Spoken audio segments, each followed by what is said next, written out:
Video games are a considerably more secretive medium than, say, movies or TV, with publishers keeping their games heavily locked down until they're ready to unfurl their carefully curated marketing campaign leading up to release. All the same, there are some serious tells of a game's quality, which can either be discerned from the marketing or the very early moments of the game itself. I'm Jess from WhatCulture, and here are 10 ways you can tell a video game is going to suck. Number 10. Mouse cursor UIs in console games.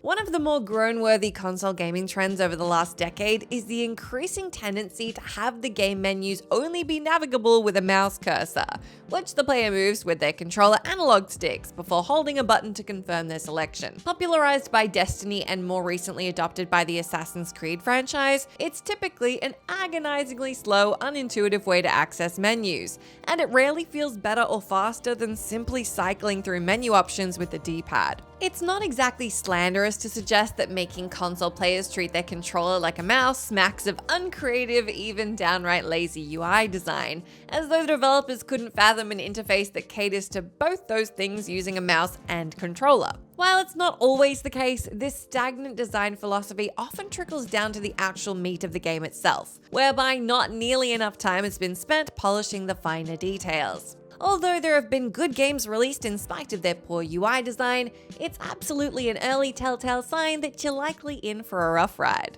Number 9. FORTNITE derivative art direction.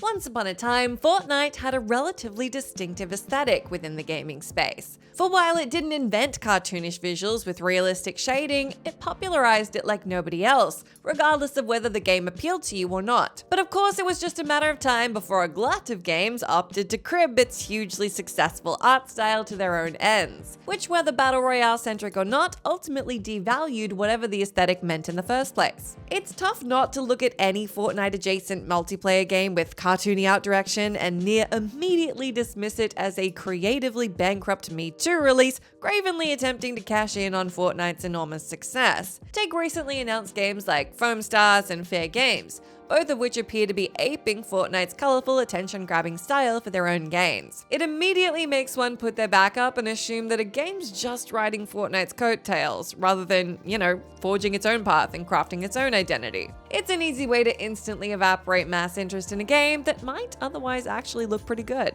Number 8. Multiple in-game currencies.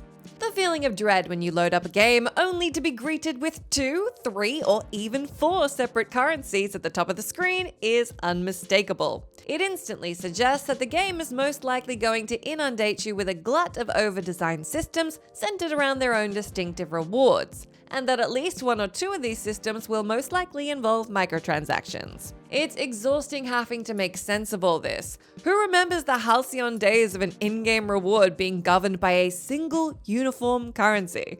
Even at their most innocent, multiple currencies mark an attempt to create an illusion of reward diversity, to get the player's dopamine receptors twitching when they receive some of those ultra-rare credits that are most easily obtained by opening their real-world wallet instead. Above all else, it's just painfully boring and a cynical way to try and increase player engagement, rather than focusing on interesting mechanics and a world or story they might dare to get invested in. Number 7. Long, boring tutorials. Few things will sink a game faster than a bad tutorial, because if the developers can't onboard players in the most basically compelling way, what hope in hell is there for the game proper? There are several ways to quantify a bad tutorial. Perhaps it's too long, feels too much like a lesson, or is overly talky while feeling entirely disconnected from the main game. Take the video game adaptation of Superman Returns, whose tutorial mission infamously sees you listlessly intercepting meteors to protect Metropolis for what feels like an age. We get it. Can we move on already? Conversely, a good tutorial will generally feel massaged into the main fabric of the game, perhaps gradually unfurling gameplay systems to the player as needed in a way that feels organic and efficient. Basically, tutorials shouldn't feel like homework, they shouldn't overwhelm you with information up front, and above all else, they need to be fun. Number 6. A cluttered map. Hands up those among us who feel a sudden urge of anxiety when, typically in the open world genre, they open up the game map for the first time and are inundated with hundreds of icons cluttering the damn thing up. The primary difficulty of designing open world games lies in making exploration of the vast world feel meaningful, and often developers will simply litter the map with quests, points of interest, waypoints, collectibles, and so on, in a lousy attempt to make the world seem populated. It's a common industry tactic, though one employed most cravenly by Ubisoft above all others. If you want to make players tidy your game in record time, this is the way to do it. Flooding the map with icons and things to do, such that even if a lot of it actually is interesting, players will most likely feel overwhelmed by the experience before they've even started. Nothing compensates for a rich story, well-drawn characters, and dynamic gameplay quite like a visual shopping list of tedious, time-wasting nonsense. Number 5. Co-op games you can play solo. Anytime a developer promises players that their co-op focused game can also be played just fine as a solo player, it's sensible to be a little wary. And beyond that, probably wait for reviews to see how it really shakes out. The history of co-op games with single-player functionality is littered with wildly underwhelming titles, which more often than not feature a wildly inferior solo offering that makes it painfully clear that co-op was always going to be the way to play. Take the recent Redfall, a game that's enough of a bore played with 3 friends, but on your own, it's playable in the most literal technical sense of the word, but somehow even more joyless of an experience. In games that were built as a co-op experience first, the single-player mode almost always feels like a hokey afterthought, an arbitrary obligation to tick a box and not completely turn solo players off, at least not until they play the game for themselves. Number 4, a late review embargo.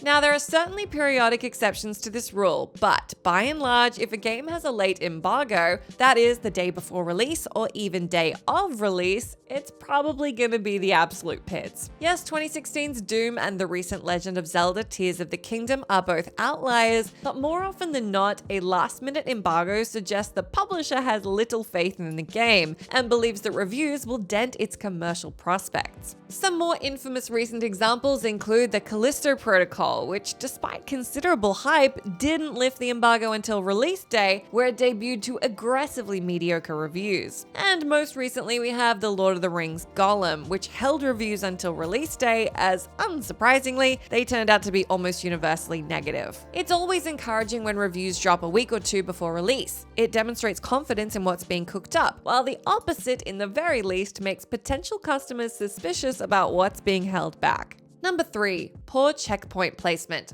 In decades past, checkpointing was just something players accepted, given that checkpointing was never even a guarantee in older games. The fact that it was there at all was basically good enough. In 2023, however, there's no good reason for games not to offer frequent checkpointing to ensure players don't lose much progress when they die. There's nothing more infuriating than a game that, upon death, throws you back 5 or even 10 minutes to repeat a whole bunch of busy work simply to get back to the point at which you fell. Modern games are generally very good at ensuring you don't have to mindlessly repeat more than a few minutes of content, bar games where it's built into the fabric of the gameplay like Metroidvanias or From Software titles. But when it happens, it's about as big of a turn-off as you can get. Number 2, world size and hundreds of hours of content as selling points.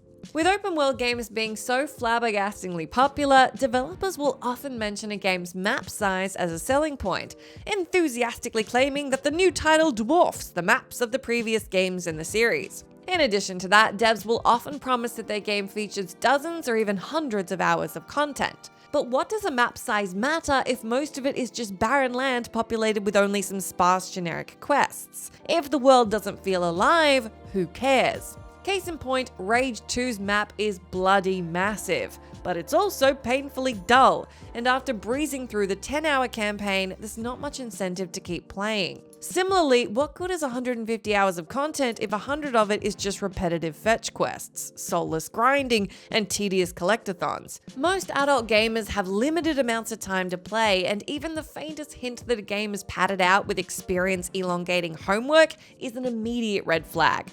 Number 1, forced walking segments. One of the most egregious tropes of modern video games is the forced walking sequence, where players are forced to walk at a snail's pace through a locale, usually while talking to another character. If some might charitably consider these moments pace-setting asides between combat, you should know they're more often than not used to disguise loading, and the fact that we're still seeing them on current-gen gaming hardware is infuriating. Now, it's fair to say that some very good, even great games have featured forced walking in the past. The Last of Us and Red Dead Redemption 2, for example. But in 2023, where forced walking is basically a meme in its own right, it's an indicator that the devs are sleeping at the wheel. They're absolutely brutal if they're unskippable on repeat playthroughs, potentially killing the desire to replay the game outright, which is just about the most short-sighted thing a developer can do. That's the end of our list, but let me know down in that comment section if you can think of any more ways that you can generally tell a video game's gonna suck. As always, I've been Jess from WhatCulture. Thank you so much for hanging out with me. If you like, you can come say hi to me on my Twitter account, where I'm @JessMcDonnell, but make sure you stay tuned to us here for plenty more great gaming lists.